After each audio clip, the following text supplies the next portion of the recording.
Chapter 5. Lopa watched her mother hunt, wondering if she could ever match her magnificent aerial acrobatics. She made it look so effortless, like the mice were just waiting to be caught. Tula would simply stand and listen. Then at exactly the right moment, she would dive through the air, swooshing her bushy tail high into the sky as she drove her forepaws down into the earth. But how did she know where to stand and when to dive? Lopa just didn't get it. "See, darling, there's nothing to it," Tula said as she walked back to her daughter and dropped the mouse in front of her. "Why don't you eat this one? Then we'll both have a go at finding some more." Lopa sighed. They'd been going through this charade for weeks now. Her brothers and sister all seemed to have mastered the technique with ease, but she just couldn't get to grips with it. She blamed it on being the youngest, but really the others were only a few hours older, so it was a poor excuse. "Tasty, aren't they?" Tula said, licking her lips as she watched Lopa down her mouse. "Yes, Mom, I get it. They're tasty. There's no need to overdo it on the lip smacking." Tula smiled back at her patiently. "Come on, let's give it another go," she said.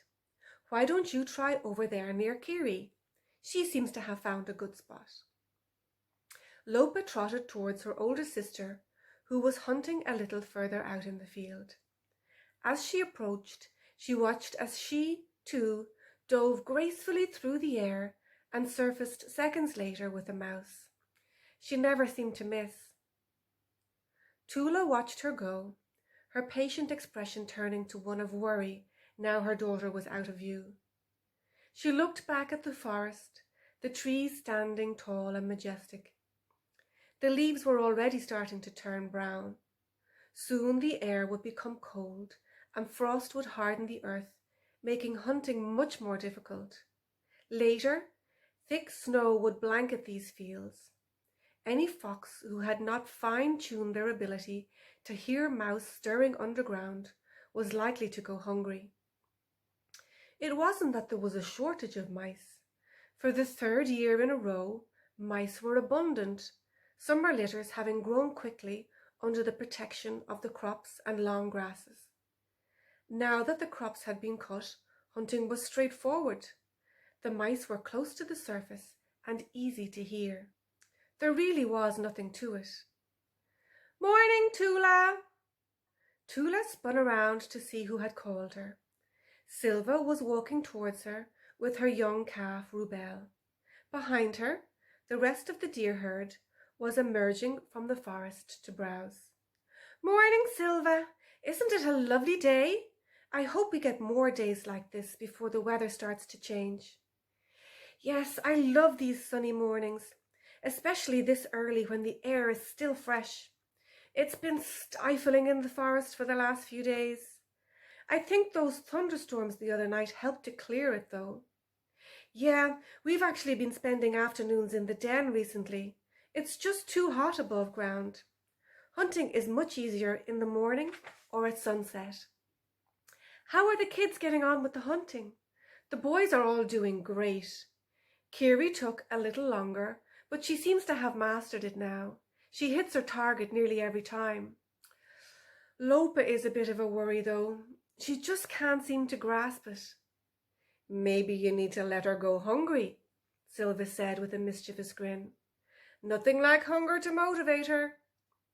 Tula tilted her head, considering this option. Perhaps she was spoiling her daughter, giving her mice each time they hunted.